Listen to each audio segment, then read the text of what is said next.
নমস্কার বন্ধুরা, সবাইকে স্বাগত জানাই শ্রাবন্তী কিচেন অ্যান্ড ডেলি ব্লগে। আজকে নিয়ে চলে এসেছি আরও একটা ইজি অ্যান্ড সিম্পল রেসিপি।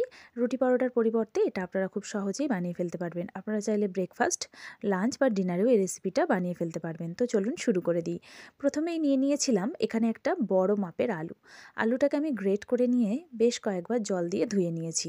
বেশ ভালো করে এরকমভাবে হাত দিয়ে একটু জলের মধ্যে চটকে নেব, যাতে এর মধ্যে যে ময়লা থাকবে সব বেরিয়ে যাবে। তো তারপরে বেশ ভালো করে ধুয়ে নিয়ে একটা বাটির মধ্যে আমি গ্রেট করা আলুটা নিয়ে নিচ্ছি। জল থেকে ছেঁকে ভালো করে চটকে আলুটাকে আমি তুলে নিচ্ছি। সমস্ত আলুটাই এখানে আমি গ্রেট করে নিয়েছি। একটা ছোট গ্রেটার দিয়ে আমি এখানে গ্রেট করেছি, আপনারা চাইলে বড় গ্রেটার দিয়েও করতে পারেন। তো আলুটাকে আমি রেখে দিয়েছি। এবারে আমি এতে কিছু ইনগ্রিডিয়েন্টস অ্যাড করব। প্রথমেই দিয়ে দিচ্ছি এখানে আমি এই বাটির মাপে 1 বাটি আটা।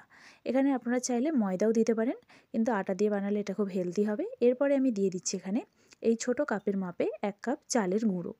আর দিয়ে দিচ্ছি এখানে আন্দাজ মতো নুন আর একটু গোটা জিরে। জিরেটা অবশ্যই এখানে আমি কাঁচা জিরে ব্যবহার করেছি। আর দিয়ে দিচ্ছি এখানে একটা পেঁয়াজ কুচো, আর দিয়ে দিচ্ছি 2টো কাঁচা লঙ্কা কুচো, আর দিয়ে দিলাম এখানে একটু ধনেপাতা কুচি। এখানে আপনারা চালের গুঁড়ির পরিবর্তে ময়দাও ব্যবহার করতে পারেন, অথবা যদি হেলদি ব্রেকফাস্ট বানাতে চান তো এখানে কিন্তু আপনারা অবশ্যই এখানে পুরোটা আটা দিয়েও বানাতে পারেন। এখানে আমি চালের গুঁড়োটা দিয়েছি যাতে এটা ক্রিস্পি হয় আর এটা হেলদিও হবে আর অনেকক্ষণ পেট ভরা থাকবে। তো চলুন এই রেসিপিটা আমরা বানিয়ে ফেলি। এরপরে আমি এটাকে মিক্স করে নিয়ে এর মধ্যে দিয়ে দিলাম একটু চাট মশলা। চাট মশলার পরিবর্তে আপনারা চাইলে এখানে আমচুর পাউডারও দিতে পারেন।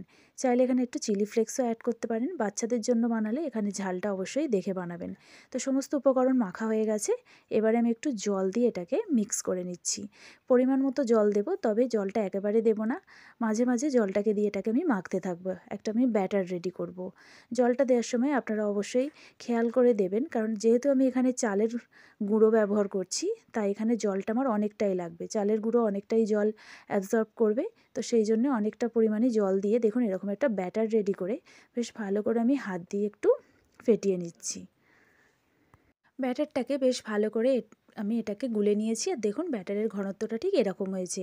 খুব মোটা বা খুব কিন্তু পাতলা হবে না। তো এবারে আমি এটাকে ডাইরেক্টলি কড়াতে দেব।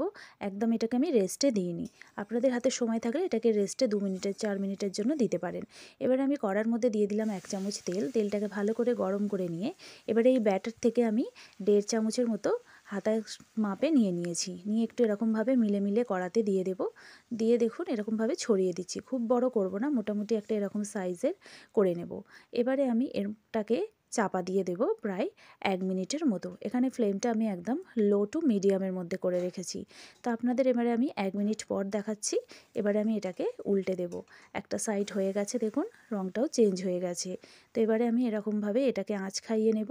তার আগে আমি আরও একটু সামান্য পরিমাণ তেল দিয়ে দিলাম। এখানে আমি সাদা তেলের ব্যবহার করছি। আবারও আমি এটাকে ঢেকে দেব প্রায় 1 মিনিটের মতো। টোটাল আমি 1 মিনিট করে 2 মিনিট করে ঢাকনা দিয়ে রাখবো। তো দেখুন আবারও 1 মিনিট পর ঢাকনা খুলে দেখাচ্ছি।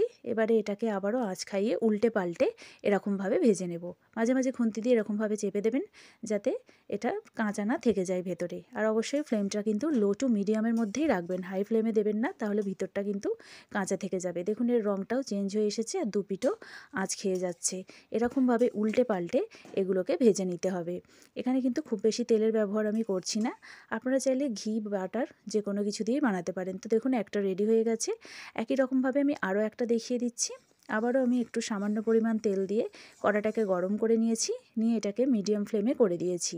আবারও আমি একই রকমভাবে এখানে 1.5 থেকে 2 চামচের মতো ব্যাটার নিয়েছি। নিয়ে আবারও গোল করে শেপ দিয়ে দিচ্ছি। মোটামুটি মিডিয়াম সাইজের করে নিলাম। আর এটাকে আমি আবারও একই রকমভাবে এটাকে আমি চাপা দিয়ে দেবো 1 মিনিটের মতো। 1 মিনিট পর আপনাদের আবার আমি খুলে দেখাবো।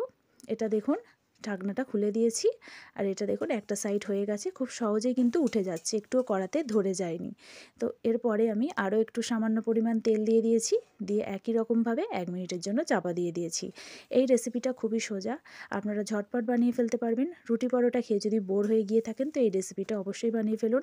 বাচ্চা বড় সবার জন্যই স্বাস্থ্যকর আর পেট ভরার রেসিপি। টিফিনের জন্য বা রাতের ডিনারে বন্ধুরা এরকমভাবে এটাকে উল্টে পাল্টে আপনারাও ভেজে নেবেন। মাঝে, মাঝে একটু আঁচ খাইয়ে নেবেন আর অবশ্যই ফ্লেমটা মিডিয়াম টু লো এর মধ্যে রাখবেন। আপনারা চাইলে এর মধ্যে কিছু সবজিও অ্যাড করে দিতে পারেন। এখন শীতের সিজন চলছে তো অনেক রকম সবজি অ্যাভেলেবেল রয়েছে। আপনারা চাইলে এখানে দিয়ে দিতে পারেন। আর যারা পিওর ভেজ খান তারা কিন্তু পেঁয়াজটা অবশ্যই এখানে এভয়েড করে দিয়ে দিতে পারেন। তো এখানে আমি এটা বানিয়ে ফেললাম, আরও একটা হয়ে গেছে। আপনারা এটা সকাল, দুপুর, সন্ধ্যে যেকোনো সময় ইজিলি বানিয়ে ফেলতে পারবেন। তো এই রেসিপিটি কেমন লাগলো আপনারা অবশ্যই কমেন্ট বক্সে জানাবেন। ভালো লাগলে অবশ্যই একটি লাইক করবেন। তো দেখুন আমি এরকমভাবে বাকি যেগুলো ছিল ব্যাটারটা আমি দিয়ে সবগুলোই বানিয়ে নিয়েছি। খুব ঝটপট হয়ে গেছে। তো আপনারা অবশ্যই রেসিপিটি বাড়িতে একবার বানিয়ে দেখুন। আশা করছি আপনাদের ভালো লাগবে। এই রেসিপিটি খুব চটজলদি হয়ে যায় আর গরম, গরম অবশ্যই পরিবেশন করুন এই রেসিপিটা। আপনারা এটা সসের সাথে বা এমনিও খেতে পারেন। এটা খেতেও ভীষণ ভালো লাগে এমনি। তো দেখুন আমি এখানে সার্ভ করে ফেলেছি প্লেটে। রেসিপিটি কেমন লাগলো অবশ্যই জানাবেন। ভালো লাগলে একটি লাইক করবেন। এরকম রেসিপি দেখতে চাইলে চ্যানেলটিকে সাবস্ক্রাইব করবেন। পাশে থাকা বেল আইকনটি প্রেস করবেন। Thank you so much.